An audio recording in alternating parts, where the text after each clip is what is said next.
Hai semua, balik lagi di channel YouTube aku. Karena mama dan saudara lagi ada berkunjung ke Surabaya, jadi biasa selalu dibawakan oleh-oleh khas dari sana. Nah, termasuk salah satu sayuran yang nggak tahu, Foni itu kalau di Surabaya tuh jarang banget bisa nemu sayuran ini ya. Tapi kalau di Kalimantan, saya sejak kecil sering banget makan sayuran ini, yaitu cangkok manis. Kita bilangnya cangkok manis, tapi kalau bahasa Indonesianya yang lebih dikenal ada daun katu. Nah, kalau daun katu sendiri pasti tahulah ya, fungsinya itu banyak banget khasiatnya. Tapi sayangnya daun katu ini tidak banyak diminati. Biasanya yang diminati oleh ibu-ibu yang sedang hamil atau menyusui. Karena memang daun katu sendiri berkhasiat untuk memperlancar ASI, air susu ibu. Jadi jarang dikonsumsi oleh orang-orang pada umumnya. Padahal daun katu ini enak banget.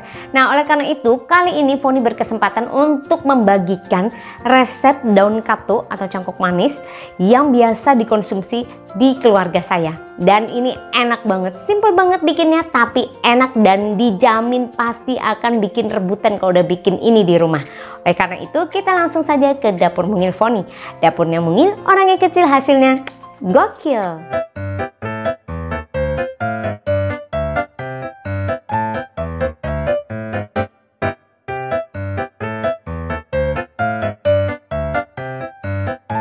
Pertama-tama kita siapkan satu ikat daun katu ya, yang udah dipotek-potek kayak gini daunnya. Jadi kita tidak memerlukan tangkainya ya. Jangan lupa untuk dibersihkan terlebih dahulu. Berikutnya 5 siung bawang putih, 6 siung bawang merah, 1 butir telur ayam. Langkah pertama yang harus kita lakukan adalah mengiris bawang putih setipis mungkin. Kemudian jangan lupa bawang merah juga akan kita iris-iris. Nah, nantinya bawang merah dan bawang putih ini terlebih dahulu akan kita tumis di minyak yang panas. Kita siapkan terlebih dahulu sedikit saja minyaknya. Dan setelah panas kita langsung oseng-oseng atau tumis bawang merah dan bawang putih. Kita tumis hingga dia layu dan mengeluarkan bau yang semerbak wangi ya.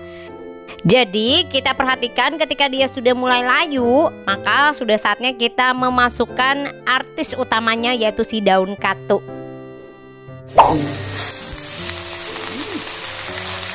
Setelah semua daun katu kita masukkan, tinggal kita tumis hingga daunnya ini layu. Nah, proses membuat daun katu ini sendiri simple banget ya, tetapi rasanya enak banget. Dan ini udah aku konsumsi sejak dari kecil hingga sekarang loh. Dan untuk mempercepat proses layunya, kita bisa menambahkan sedikit air dan diaduk rata.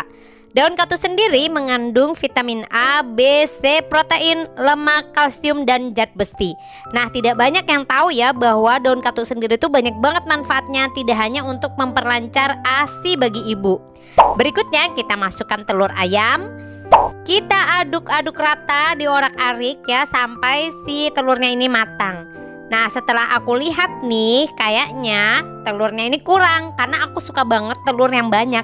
Jadi aku menambahkan lagi 1 telur supaya makin sedap. Udah, kita orak-arik terus sampai dia matang dan merata. Seperti yang saya bilang, daun katu sendiri itu tidak hanya bermanfaat untuk memperlancar ASI, tetapi juga dapat meningkatkan stamina tubuh, mencegah anemia, dan bahkan mengobati flu. Karena aku tidak ingin tekstur sayur yang terlalu kering, maka aku tambahkan lagi sedikit air agar dia agak basah. Dan kemudian kita tambahkan setengah sendok makan garam dan diaduk rata. Udah deh, tinggal kita masak hingga dia layu dan matang.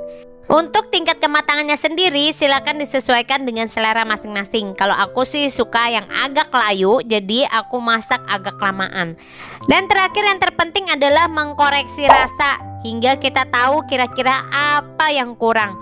Kalau misalnya kurang asin, bisa ditambahkan lagi garamnya. Tara, ini udah jadi, udah matang. Kita tinggal menghidangkannya ya untuk keluarga di rumah. Nah, jadi aku akan menghidangkan ketika panas seperti ini. Ini paling enak dikonsumsi dengan nasi putih yang juga hangat. Jadi pas banget makan dengan asap yang ngepul-ngepul kayak gini, makin menambah kenikmatan kita dalam mengkonsumsinya.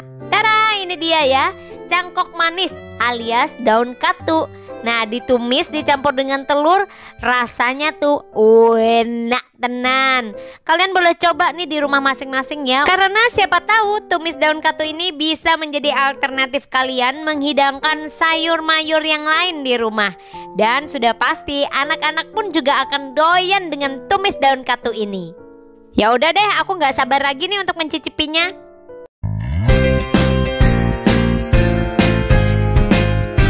Ini dia santapanku hari ini, ada telur dadar, ada tumis daun katu, dan sudah pasti 1 piring nasi putih hangat. Oke, tiba saatnya kita dalam segmen IIM Incip-Incip Manja. Ini di depan saya sudah ada cangkok manis alias daun katu ya, yang udah ditumis bersama dengan telur. Jadi jangan lupa untuk menyiapkan nasi putih hangat. Nah, makannya tuh biasanya di keluarga saya tuh cukup simpel banget. Biasanya sih ada pakai iwak haruan ya, atau ikan gabus kalau bahasa Indonesianya. Tapi berhubung ikan gabus gak ada di Surabaya, ada sih tapi nggak seenak ikan gabus di Kalimantan ya. Jadi aku nggak pernah sih sebenarnya makan gabus yang di kota Surabaya ini. Kecuali makan gabus di restoran masakan Banjar ya. Biasanya mereka soalnya gabusnya tuh ngambil dari Banjar yang langganan saya ya biasanya. Jadi oke lah makan di situ. Tapi kalau masak sendiri jarang karena susah menemukan ikan gabus dari Kalimantan di kota Surabaya ini. Oke, jadi kita ditandingkan sama telur dadar aja. Nah, ini telur dadar yang udah kita masak. Lebih enak lagi sebenarnya dicocol sama sambal ya. Tapi it's okay, kita skip dulu. Jadi kita ini aja dulu. Makan.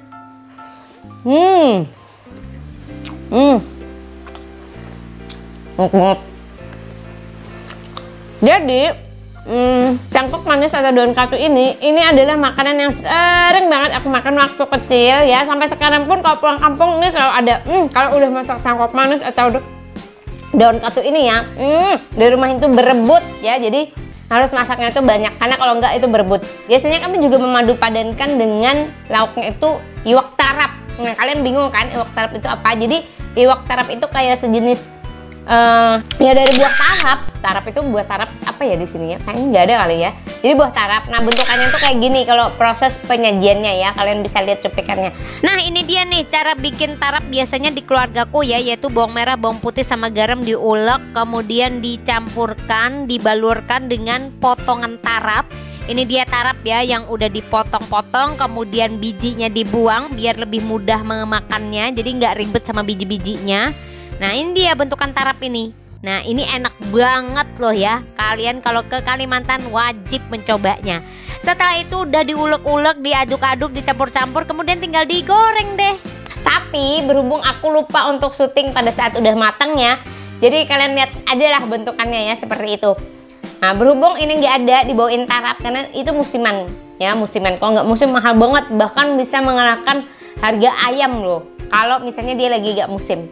Ini enak banget, kalian bisa langsung coba untuk di rumah. Daun katu ini sendiri tuh sebenarnya di Kalimantan sering banget ya dijual dan sering dikonsumsi. Tapi sayangnya kalau di kota Surabaya ini jarang dikonsumsi.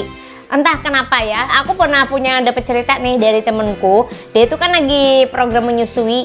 Nah, nyari daun katu itu cukup susah ya, di pasaran nggak dijual gitu. Terus ada yang bilang ya soalnya kalau di Pulau Jawa ini katanya sih, aku nggak tahu ya bener apa enggak, daun katu ini biasanya jadi makanan kambing, jadi bukan untuk sayur sehari-hari. Sayang banget ya kalau di Kalimantan mahal loh daun katu ini karena cukup banyak yang mengkonsumsinya. Nah, selain telur dadar, tarap, kalian juga bisa memadu-madankan dengan tarap. Ini adalah lauk yang juga dibawain dari Kalimantan. Ya, penasaran kira-kira apa? Aku akan review di tayangan berikutnya. Jadi buat kalian yang mau tahu ini apa, nah ini rahasia ya Mas ya. Ini apa dan gimana cara membuatnya, kalian bisa melihatnya di tayangan berikutnya. Makanya jangan lupa untuk tekan tombol lonceng juga di channel YouTube aku biar kalian selalu tahu kapan ada upload video terbaru dari aku. Oke, Fone akan menghabiskan terlebih dahulu makanan ini. Dan buat kalian yang pengen nyoba, silahkan dicoba di rumah. Ya pasti kita bosen lah ya kalau nggak sayur-sayur yang lain ya, brokoli dan lain sebagainya. Dicobalah sayur yang ini ya. juga nggak kalah enak kalau dibikin di rumah. Oke, saatnya bagi Foni pamit. Jangan lupa like, komen, dan share. Juga subscribe channel ini biar channel ini semakin berkembang. Oke, Foni menikmati makan dulu. Bye.